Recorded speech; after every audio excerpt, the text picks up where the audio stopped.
je voulais faire ce matin, avant de commencer, un top 5 des princesses Disney. Je ne sais pas si vous avez des princesses Disney préférées, mais ouais, ça frétille à gauche et à droite là. Donc, allez, on va donner 5 noms. Pocahontas, Cendrillon, Réponse. Il y a des connaisseurs au milieu. La Reine des Neiges, libérée, délivrée, et Blanche-Neige. Un jour, mon prince viendra. Old school. On en a déjà donné les 5, La Belle au Bois dormant, et on pourrait continuer, hein, parce qu'il y en a une cinquantaine de DVD, hein, donc si c'est pas plus. Et donc voilà, il y a tout. On a tous notre petite princesse Disney préférée. Moi, je suis jamais arrivé à me prononcer tellement que il y a des scénarios et des histoires sympas. Et ce matin, je voulais commencer avec l'histoire de Réponse qu'on a citée. Bravo, c'est Serge qui a gagné. Bon, non mais attends, mais je veux pas créer d'embrouille de couple. Ok, d'accord. C'est Cécile. Bon, bref. Et donc, je vous rappelle vite fait l'histoire de Réponse. Réponse, c'est une princesse et elle a des cheveux magiques, super longs, que toutes les petites filles lui ont envie d'ailleurs. Et elle va se laisser les pousser, mais voilà. J'ose pas imaginer les litres de démêlant et le courage qu'il faut quand on a des cheveux pareils. Et donc, cette Réponse, elle a des cheveux magiques qui ont le pouvoir de guérir. Et forcément, ça attire toutes les convoitises. Et cette petite princesse, un jour, elle est enlevée par quelqu'un de malveillant qui l'élève comme si c'était en lui disant que c'est sa mère. Et cette marâtre, cette personne, eh ben, elle abuse d'elle quelque part, elle profite de son don pour rajeunir, pour guérir, pour rajeunir éternellement. Et elle lui dit toutes sortes de mensonges en lui disant « mais le monde, c'est dangereux, faut pas sortir, reste dans ta petite tour d'ivoire comme ça ». Et en fait, c'est tout du mensonge pour pouvoir la garder sous sa domination et pour éviter que Réponse, elle rentre dans sa destinée. Et et souvent, c'est un thème qui est redondant et dans les histoires de Disney et dans les contes avant que Disney s'en empare. On a parlé de Cendrillon, de Blanche-Neige, de La Belle au Bois dormant. Il y a toujours cette histoire d'une princesse, quelqu'un à qui on ment et, sur son identité. Et il y a quelqu'un de mauvais comme ça qui veut prendre l'ascendant sur une personne et qui la noie de mensonges, de mauvaises informations. Et cette personne, eh ben, elle vit comme une esclave, comme une servante. Et le jour où elle connaît sa véritable identité, alors là, il y a les mensonges qui sont brisés et elle peut rentrer dans sa destinée. Elle peut devenir cette princesse et ensuite régner comme une reine. Quand le mensonge, quand la vérité vient et qu'elle brise le mensonge, elle peut vraiment rentrer dans sa destinée. Et pourquoi ces contes-là, je pense qu'ils ont traversé les siècles parce qu'ils nous parlent. Ils parlent à nos cœurs. Et c'est une histoire qui se répète génération après génération. Et c'est une histoire aussi qui... la Bible, elle nous parle de mensonges, elle nous parle d'un ennemi, elle nous parle de manipulation, et elle nous parle de Satan, qui est le frère du mensonge, qui est l'accusateur des frères, et qui voudrait nous tenir captifs avec toutes sortes de mensonges, avec toutes sortes de manipulations et de faux raisonnements pour nous garder prisonniers dans la peur, dans le doute, et qu'on ne puisse pas entrer dans les promesses de Dieu. Et c'est hallucinant comment l'ennemi de nos âmes, dès le premier livre, dès la Genèse, dès le Jardin d'Éden, il commence à mentir, à manipuler, à essayer de donner du doute. Mais est-ce que Dieu est vraiment celui que tu crois ? Est-ce que Dieu est vraiment bon ?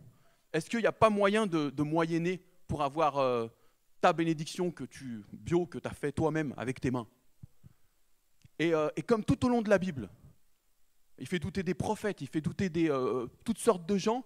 Et le pompon, la cerise sur le gâteau, c'est que Jésus lui-même, je veux dire, c'est une dinguerie. Le diable, il est gonflé, quoi. Il va jusqu'à aller tenter le Fils de Dieu à un moment dans le désert et il va lui dire toutes sortes de mensonges et le faire douter de son identité même. Et si tu es vraiment le Fils de Dieu, alors fais ci ou ça pour prouver quoi que ce soit. Juste c'est quand même des tableaux des évangiles qui sont hallucinants et qui ne sont pas des mythes, qui ont été des réalités. Donc, à plus forte raison, s'il a essayé d'éprouver le maître comme ça, il essaye d'éprouver les disciples comme ça. Et c'est important de ne pas perdre de vue Jésus. Cette personne qui est le chemin, la vérité, la vie, et de faire du ménage dans nos pensées et de faire attention aux mensonges de l'ennemi. Ce matin, je voulais qu'on aille dans le livre de Jérémie, le prophète Jérémie, et dans le premier chapitre, du verset 4, on va lire du verset 4 au verset 10, c'est Dieu qui parle à Jérémie, qui l'appelle. Jérémie, c'est pas n'importe qui, c'est un prêtre dans le temple de Jérusalem, donc il connaît la loi de Dieu, il connaît les choses de Dieu, et là Dieu il va aller l'interpeller, et il va aller lui parler pour lui dire « J'ai des plans encore plus grands pour ta vie, j'ai des choses encore plus grandes pour ta vie ». Et peut-être que ça fait, je ne sais pas combien de temps que tu suis le Seigneur, que tu as choisi d'être un disciple de Jésus, et bien ce matin, Jésus il veut nous dire « J'ai des plans pour ta vie, et je veux vous emmener encore plus loin ». Et donc, on va voir comment Dieu a des plans pour ce prophète et comment l'ennemi il a essayé de le faire passer à côté de son appel, à côté du sens de sa vie, avec des mensonges et de la manipulation. Donc, on commence au chapitre 1er et au verset 4 à 10. Donc, c'est Jérémie qui raconte comment Dieu lui a parlé. « La parole de l'Éternel me fut adressée en ces mots. Avant que je t'ai formé dans le ventre de ta mère, je te connaissais. Et avant que tu sois sorti de son sein, je t'avais consacré. Je t'avais établi prophète des nations. » Donc ça, c'est ce que Dieu il prononce sur la vie de Jérémie. Et première réaction de Jérémie, « Ah, Seigneur éternel, voici, je ne sais pas parler car je suis un enfant. » Et là, l'Éternel, il reprend. Et l'Éternel me dit, « Ne dis pas, je suis un enfant, car tu iras vers tous ceux auprès de qui je t'enverrai, et tu diras tout ce que je t'ordonnerai. Tu diras tout ce que je t'ordonnerai. Ne les crains point, car je suis avec toi pour te délivrer, dit l'Éternel. » Puis l'Éternel étendit sa main et toucha ma bouche. Et l'Éternel me dit, « Voici, je mets mes paroles dans ta bouche. Regarde, je t'établis aujourd'hui sur les nations, sur les royaumes, pour que tu arraches, que tu abattes, pour que tu ruines et que tu détruises. » Premier aspect de sa mission. Et ensuite, pour que tu baptises et que tu plantes. Et on va s'arrêter là. Dieu, il parle à Jérémie. Il lui dit ses plans pour sa vie. Jérémie, il n'est pas né à cette époque-là, comme ça, par hasard. Jérémie, il n'est pas né il est pas là en touriste. Dieu, c'est Dieu qui lui parle. Dieu lui a prévu quelque chose pour sa vie. Il a prévu une mission pour sa vie. Et il lui dit, avant même que tu sois formé dans le ventre de ta mère, je te connaissais. Avant que tu sois né, déjà, j'avais des plans pour toi. Déjà, je t'avais donné des dons, des talents, des capacités. Il y avait déjà tout un package qui était prêt, il y avait un plan qui était prêt pour ta vie, afin que je t'avais consacré, établi prophète des nations. C'est-à-dire que tu vas être quelqu'un qui parle de la part de Dieu. Et tu ne vas pas parler juste dans ton quartier, tu vas parler sur les nations. Tu vas parler à des rois, tu vas parler à des gens en autorité, tu vas parler au peuple entier. Et c'est vrai que ça peut faire peur, des appels comme ça. Et des fois, heureusement que Dieu il ne nous montre pas tout d'un coup ce qu'il veut faire avec nos vies, qu'il nous révèle petit à petit, parce que ça pourrait faire flipper au premier abord. Et justement, il y a la première réaction de Jérémie, c'est « Mais Seigneur, mais tu te rends compte de ce que tu me demandes là ? Mais je ne sais pas parler, je suis qu'un enfant, je suis un gamin, quoi. » Et là, on voit qu'il y a l'Éternel Dieu, le Créateur du ciel et de la terre, qui parle à sa créature, à Jérémie. Jérémie le connaît, il est prêtre, il sait qu'il est en train de vivre un moment d'anthologie, là. il a lu les Écritures, il a lu la loi, il connaît ce qui s'est passé avec Moïse, etc. Et là, comme avec Moïse, il y a Dieu qui lui parle et qui lui envoie en mission, qui lui dit, mais je t'ai donné des capacités, je te donnerai tout ce que tu veux, tout ce qu'il te faudra, je serai avec toi pour accomplir cette mission, pour être un prophète parmi les nations. Et Jérémie, eh ben, il est persuadé. On voit que dans son cœur, dans sa vie, il y a tout un tas de mensonges, tout un tas de faux raisonnements qui sont déjà ancrés là, qui sont en place, qui n'ont rien à faire ici. C'est comme tous ces mensonges, c'est comme les barreaux d'une prison intérieure. Le gars, il se disqualifie lui-même d'avance. Et il dit à Dieu, ah ouais, mais tu veux que je fasse ça? Tu l'avais prévu avant même que je naisse, mais moi je suis un gamin. Moi je n'ai pas la sagesse, je n'ai pas l'autorité, je ne sais pas parler, je n'ai pas les capacités de faire ce que tu me demandes de faire.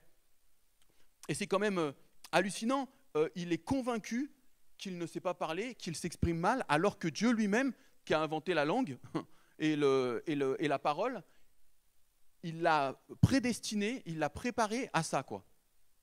Et du coup, on voit, et des fois on voit tellement, moi j'ai tellement vu avec Jeunesse en Mission à m'occuper de groupes de jeunes chaque année, etc., pour les former à être des témoins et à l'évangélisation.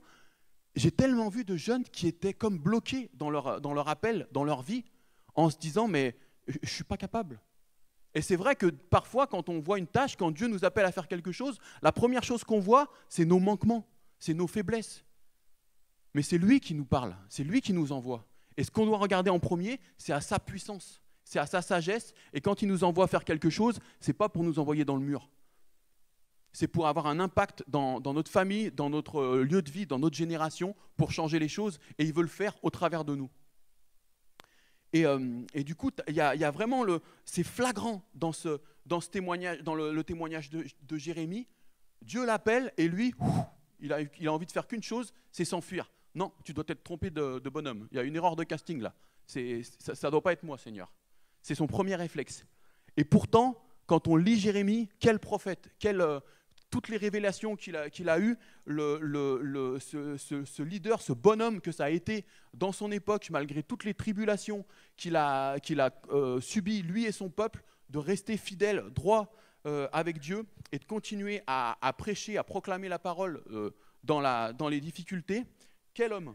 Et tout ça, ce n'est pas par ses propres forces, c'est vraiment parce que Dieu lui avait donné sa parole et parce que Dieu l'accompagnait comme il l'avait promis dans ce verset. Je serai avec toi, je t'enverrai et tu diras tout ce que je t'ordonnerai. Ne les crains point, car je suis avec toi pour te délivrer. Et je disais, j'ai vu tellement de jeunes parfois qui avaient vécu des choses tellement difficiles parfois dans le passé, qui pensaient avoir aucune valeur. Je me rappelle d'une fille, on va l'appeler Jessica, et elle est arrivée dans l'école de disciples, elle voulait avancer avec Dieu, elle voulait casser avec sa vie passée, et vraiment avancer dans sa relation avec Dieu. Et le premier jour où elle nous a donné son témoignage, c'était un petit peu un choc. Elle nous racontait ce qu'elle avait subi en tant qu'enfant, des abus, de la séquestration, des genres de choses qu'on lit dans les journaux et qu'on se dit, mais comment est-ce que... des fois, on entend des faits divers comme ça, tiens, il y a un enfant qui a été libéré, tac, tac, il s'est passé ça pendant des années. Tu te dis, mais comment est-ce qu'ils peuvent s'en sortir, ces enfants? Qu'est-ce qu'ils vont devenir? Eh bien, cette Jessica, c'était une de ces enfants-là. Et elle a rebondi dans la vie, elle a réussi dans les études, c'était un des meilleurs espoirs, elle a eu un prix parce que c'était un meilleur espoir de théâtre en Suisse. Et elle est venue faire l'école parce qu'elle voulait avancer. Et du coup, tout le temps, à mesure que les semaines passaient, elle était toujours attaquée dans ses pensées. Non, je ne vaux pas le coup, j'y arriverai jamais. De toute façon, je ne suis même pas une vraie chrétienne, personne m'aime. Et Dieu il m'aime même pas si ça se trouve. Et avec Laurence, on était toujours tous les deux avec elle en entretien, comme si c'est la seule avec qui on a eu à cœur de faire ça, comme si ça faisait papa-maman pour être là et pour briser avec des versets bibliques, avec la parole de Dieu, tous les mensonges de l'ennemi qui étaient installés là et qui lui disaient qu'elle n'avait pas de valeur, qu'elle n'était pas aimée et qu'elle ne pouvait rien faire de sa vie. qu'elle n'était pas assez bien pour suivre Dieu, qu'elle n'était pas assez bien pour avoir un couple, pour avoir une famille, que c'était juste une erreur. Et cette jeune fille, on l'a vue, elle est restée plusieurs années avec nous du coup, et on l'a vue complètement évoluer, être complètement transformée. Je me rappelle de fois où encore une fois, elle avait le moral dans les chaussettes, etc. Et on se demandait, et je tape à la porte de sa chambre, une fois, deux fois, et je ne vois pas de réponse. Et à un moment, je me dis, attends, mais elle a fait une bêtise ou quoi? J'ouvre la porte, et là, je vois la fenêtre ouverte, et elle avait fait ses bagages, et elle avait sauté par la fenêtre. Et je saute par la fenêtre, je le cours après dans la rue, et je lui dis, oh, qu'est-ce que tu fais, etc. Et elle avait encore assaillie par de la culpabilité, et elle disait, non, il faut que je parte, etc. Et combien de fois on l'a ramenée comme ça, et combien de fois elle était attaquée dans ses pensées, elle doutait de sa personne. Et je me rappelle une fois, on était en prison, on allait témoigner dans une prison, et on avait fait tout ça, on avait prêché l'évangile, etc. Et après, on se retrouvait en petit groupe avec les détenus. Et il y avait un détenu qui disait, mais Dieu, non, mais il n'existe pas, c'est des bêtises que vous dites et tout. Moi, s'il existait, j'aurais pas subi ça quand j'étais petit. Et Jessica, elle était dans le groupe, mais elle faisait la tête, comme parfois. Elle faisait la tête. Et quand il a fini de cracher toute sa haine, le détenu, ben, les gens dans le groupe, ils ne savaient pas trop quoi dire. Et elle est sortie de son silence et elle a dit, écoute, moi, ce que tu as vécu, je l'ai vécu aussi. J'ai vécu ça. Et je peux te dire que Dieu, il était là, il a souffert avec toi, et qu'il faut que il faut que tu lui ouvres ton cœur, parce que là, tu es plein de haine, et cette haine, elle va te tuer. Et Dieu, il l'a utilisé avec les mots justes, et le gars, il a ouvert son cœur à Dieu dans l'instant, quoi. Il y a le Saint-Esprit qui s'est vraiment servi d'elle qui change et Dieu, c'est celui qui change le mal en bien. Et comme ce Jérémie, il avait des tas de mensonges qui ont été, je ne sais pas s'ils ont été installés par des traumatismes ou par des mensonges, par des choses qu'on lui a dit, mais toi, tu n'es qu'un gamin, tu ne sais pas parler, on ne sait pas comment l'ennemi s'est débrouillé pour installer ces mensonges dans la tête de Jérémie, mais la vérité, c'est qu'ils étaient là. C'est marqué dans la parole, et que ces mensonges-là, ils avaient tellement d'emprise sur sa vie qu'ils auraient pu lui faire passer à côté de l'appel, à côté de la vision que Dieu avait pour sa vie. Et je te le dis de la part de Dieu ce matin, Dieu, il a une vision, il a un appel pour ta vie. Il t'a mis des dons, des capacités. Il y a pas mal de jeunes ce matin.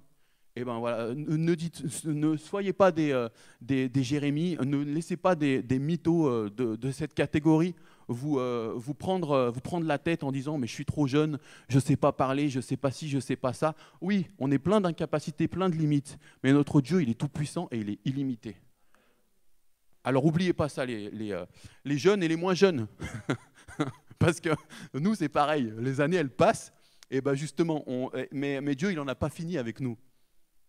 Et l'ennemi, comme l'accusateur des frères, c'est l'accusateur des frères, il est là, la Bible, elle nous dit, en parlant de sa personne, il est là pour voler, pour égorger, pour détruire. Il est là pour tout casser, lui. Il n'y a pas de vie en lui, il est là pour nous embrouiller, pour nous faire changer de direction et pour amener la mort dans nos vies. Pas autre chose. Et comme dans la vie comme je vous racontais le témoignage de Jessica, eh ben, il aimerait nous amener, nous tenir dans l'immobilisme, nous tenir dans l'échec, nous tenir dans l'autosabotage, dans l'autodestruction.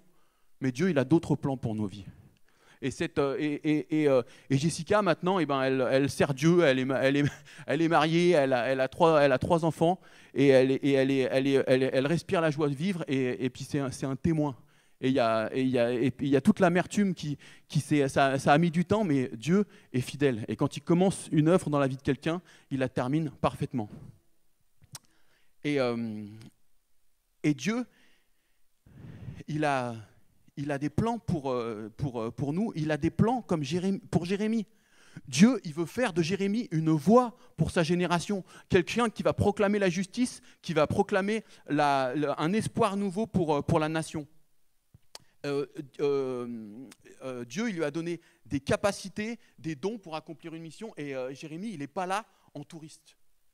L'histoire de Jérémie, elle se passe il y a 2600 ans en arrière, et Dieu, il l'appelle à être un prophète, et son appel, j'ai pas de pièce là, mais je vais pas en prendre une. Mais imaginez que j'ai une méchante grosse pièce que vous voyez tous de bien loin, voyez-vous. Et l'appel de Jérémie, il a deux faces, pile et face. Il appelle Dieu à être un prophète pour les nations. C'est-à-dire à parler à beaucoup de personnes, à avoir beaucoup d'autorité, et son ministère, sa façon de parler, eh ben, il arrive en deux temps. D'abord, il lui donne l'autorité pour arracher, pour détruire.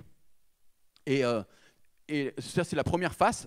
Et la deuxième face, pile, c'est il lui donne l'autorité pour bâtir et pour planter. Et on est à un temps de l'histoire d'Israël où c'est vraiment un temps, une époque trouble. Les responsables, que ce soit religieux, politiques, tout le monde est corrompu. On a laissé un petit peu les lois de Moïse de côté, là, et il y a de l'injustice à tous les coins de rue. On abuse des femmes, des veuves, de l'orphelin, de l'étranger, des pauvres. On a fait des pactes un petit peu, on s'est mis dans le compromis avec les dieux de Canaan. Ça commence à faire des sacrifices humains, à offrir ses fils, ses filles en offrande pour ce genre d'idole. Et Dieu, quand il voit des choses comme ça, il est juste révolté de voir tant d'injustice, tant de souffrance. Et il avertit le peuple d'Israël.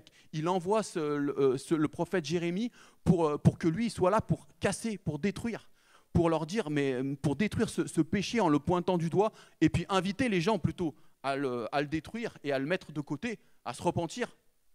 C'est le message général des prophètes de l'Ancien Testament. Mais arrêtez avec vos adultères, avec vos idoles là. Arrêtez avec vos meurtres, arrêtez avec vos abus dans tous les sens et revenez vers Dieu. C'est le message de Jérémie. C'est ça qu'il veut casser, c'est ça qu'il veut détruire comme comportement pour vraiment laisser la place aux œuvres de paix et non de malheur que Dieu a prévues pour le peuple. Mais malheureusement, il ne va pas être entendu. Jérémie, pendant 20 ans, il va prêcher et il ne va pas être entendu. Moi, c'est un exemple pour moi, quoi. Le gars, il s'est pris des râteaux pendant 20 ans, mais il a continué à prêcher ce qui est juste. L'important, ce n'était pas ce qui semait, la parole qui semait, de voir qu'elle ne poussait pas dans les cœurs. Il a continué à semer, à dire ce que Dieu, à prêcher ce que Dieu lui mettait à cœur. Et il avait cette foi qu'un jour ou l'autre, la parole de Dieu proclamée, elle allait porter du fruit. Et au bout de 20 ans, Dieu lui a dit, mais écris tout ce que tu as reçu, écris-le dans un livre. Et ce livre-là, Jérémie, il a eu non seulement un impact sur les nations, mais il a eu pendant 26 siècles, et ça va continuer encore, il a eu un impact sur génération après génération. La parole que Dieu lui a donnée, c'est une bénédiction encore pour nous aujourd'hui. Un des versets les plus célèbres de la parole de Dieu qui est dans Jérémie, c'est « Car je connais les projets que j'ai formés sur vous, te dit le Seigneur, projets de paix et non de malheur, afin de te donner un avenir et une espérance. » Et alors que le peuple d'Israël, il était dans la mouise jusqu'au cou parce qu'ils avaient désobéi, ils se sont éloignés de la protection de Dieu et Dieu les avait avertis par Jérémie. Si vous ne revenez pas sous ma protection, il y a le peuple de Babylone qui va exécuter, qui va attaquer et ça va être un jugement terrible sur vos vies. Le peuple, il a continué dans ses mauvaises voies. Comme nous parfois. Et c'est dangereux de s'obstiner dans nos mauvaises voies alors que Dieu nous avertit. Et du coup, Jérémie, il va voir Jérusalem détruite, il va voir la guerre, il va voir la déportation de son peuple. Ça va être quelque chose de terrible. Et pourtant, il va continuer à écouter le cœur de Dieu et à partager sa parole. Et même dans ces temps-là, il va amener de la réconciliation. Et même si dans ta vie aujourd'hui, tu as l'impression que c'est comme de la désolation, c'est comme de la guerre, tu te sens comme en exil dans ton cœur, ces paroles de Jérémie et de Dieu, elles résonnent encore aujourd'hui, comme à l'époque, avec la même actualité. Car je connais les projets que j'ai faits pour vous, des projets de paix et non de malheur, afin de te donner un avenir et une espérance. Et du coup, Jérémie, Dieu, il avait raison. La voix de Jérémie, il ne s'était pas trompé. Non, ce n'était pas un gamin. Oui, il avait de l'autorité. Oui, il avait des choses à dire. Pourquoi ? Parce que Dieu lui a donné sa parole. Pourquoi on a des choses à dire ? On est tous des Jérémies en puissance. Vous êtes tous des Jérémises ou des Jérémies en puissance. On a tous des choses à apporter. On n'est pas tous à un niveau ou à un autre. On n'est pas tous appelés à être des prophètes des nations, à aller rencontrer les présidents, les rois de ce monde, ou bien des évangélistes qui vont prêcher à des millions de personnes, mais on est tous appelés à être des témoins. On est tous appelés à être des prophètes, à être de ceux qui vont amener la parole de Dieu. Un verset, une parole inspirée de Dieu, ça peut transformer une vie, les amis. Et on est tous appelés à être des petits Jérémies à notre niveau. On est tous appelés à amener de l'amour, à amener de l'espoir, à amener de la justice. Pas avec nos forces, mais parce que Dieu mettra les paroles dans nos bouches et parce que Dieu sera avec nous. Comme il l'a promis à Jérémie, c'est une promesse qui fait encore à son église aujourd'hui. Jérémie, je vous disais que vous êtes toutes et tous des Jérémies en puissance. Jérémie, le signification du nom, ça veut dire celui qui est élevé par Dieu. Et c'est ça qui fait toute la différence dans une vie. C'est pas avec toutes les choses qu'on connaît intellectuellement, toutes nos forces physiques ou quelles que soient les sécurités humaines sur lesquelles on peut miser, mais c'est le fait d'être élevé par Dieu et d'avoir cette promesse que Dieu mettra les paroles dans notre bouche, de ne pas avoir peur parce qu'il sera avec nous pour nous délivrer. On est tous appelés à être des témoins. Et papa, il disait tout à l'heure que on revenait d'Avignon et on faisait encore un camp d'évangélisation. Ça ne me rajeunit pas, mais c'était le 12e. Ça fait 12 ans qu'on va à Avignon au festival comme ça. Et moi, je kiffe, je crois en ces camps parce que ça fait 16 ans qu'on fait ça. Et avec le recul, je vois les fruits que ça porte dans la vie des jeunes. Suite à ces camps, il y a des jeunes qui s'engagent avec Dieu, qui se baptisent, mais surtout qui réalisent que ce n'est pas eux, c'est pas avec nos capacités qu'on fait les choses, c'est en sortant de notre zone de confort, en faisant confiance à Dieu. Et on y va, et on apprend vite fait, comment on donne son témoignage de manière courte, comment on explique le message de la croix. Allez, on écoute les gens, et puis on prie pour leurs besoins, et on appelle Dieu au secours, et on va voir ce qui se passe. Ouf! Et on va dans la rue, on leur apprend un petit mime, une petite chorégraphie. Hop, on fait un spectacle de rue, on danse, on chante, on rappe, et après, on donne des témoignages, on prêche, et on invite les gens à rester papoter avec nous pour leur offrir une Bible, pour offrir la discussion, la prière, etc. Et là, tu vois Dieu qui agit au travers de toi, et tu sais que c'est pas toi. Tu sais que c'est pas toi. Et du coup, en regardant en arrière, il y a plein de jeunes qui sont rentrés dans les eaux du baptême, mais qui sont rentrés dans le ministère, dans le service, dans leur église, qui sont devenus pasteurs, qui sont devenus évangélistes, où le virus de l'évangile, ça leur a été communiqué par ce moyen-là. Et il y a plein de petits Jérémies en puissance dans cette génération qui doivent se lever. Et quand je dis cette génération, ce n'est pas juste les jeunes, c'est tous les gens qui sont vivants en même temps que moi, en même temps que nous, dans notre espace-temps, dans notre génération. Et du coup, cette semaine dernière, pareil, il y avait une petite Yaël, elle avait 17 ans, et puis voilà, elle avait le zèle pour aller discuter, timidement au début, et puis avec de plus en plus d'assurance. Et le dernier soir, elle a eu le privilège d'amener quelqu'un au Seigneur, d'amener quelqu'un au Seigneur, de témoigner, et voilà. Et la personne, elle a vraiment fait une rencontre avec Jésus dans la rue ce soir-là.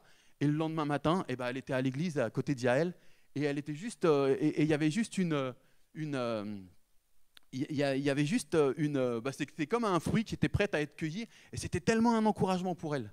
Et quelques soirs plus tard, parce que du coup on était hébergés chez ses parents, on a fait un barbecue et puis on a invité les voisins, puis pareil, il y a eu une porte ouverte, et moi je commence à donner un petit bout de témoignage à la voisine, et ensuite c'est tout de suite Yaël qui prend la suite, et qui commence à partager l'évangile, et qui lui offre même un nouveau testament, et dit comme ça a l'air d'être du bourrage de crâne, mais pas du tout. C'était vraiment bien conduit, ça passait crème, je veux dire, c'était pas du matraquage de versets bibliques, c'était vraiment bien conduit, et la personne, elle avait vraiment besoin d'entendre ces mots-là et de recevoir la prière ce soir-là, quoi. Et donc, on est tous appelés comme cette petite Yaël là qui a 17 ans, pas à se dire « Ah ouais, mais moi je suis juste un gamin, je ne sais pas bien parler », mais vraiment à faire confiance à Dieu et à sortir de notre zone de confort.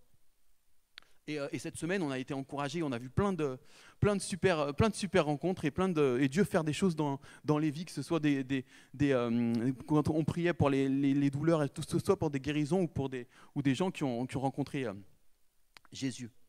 Et chacun d'entre nous, les amis, on a été designé avec soin.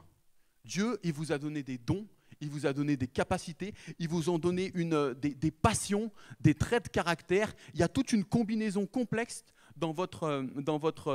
avec vos capacités, même physiques, intellectuelles, pour rentrer dans l'appel que Dieu il a pour vos vies. Et quand on suit Dieu avec un cœur comme ça qui est pleinement consacré, eh ben, on rentre dans le rêve de Dieu pour nous et il y a comme toute notre vie qui prend sens.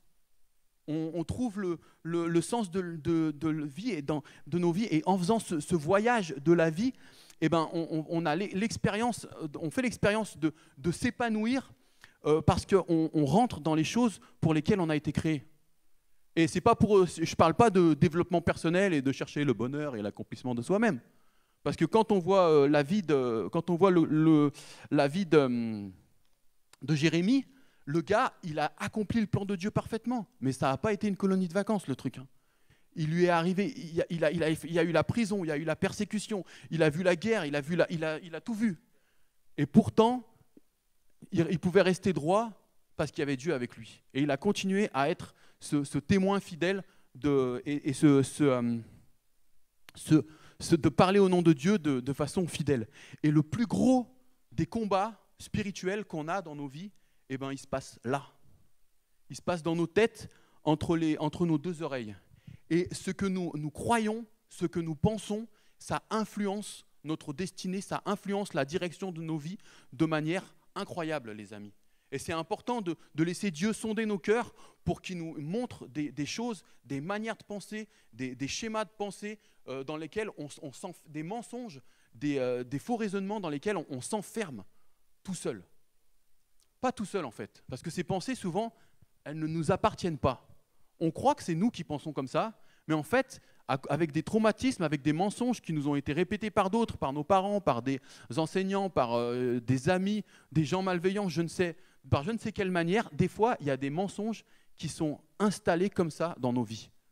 Comme il y avait des mensonges dans la vie de Jérémie, et on ne savait pas forcément comment ils étaient arrivés là. Et j'ai envie de te dire que voilà, posons-nous cette question. Si j'avais aucune crainte, s'il n'y avait pas de peur qui me retenait,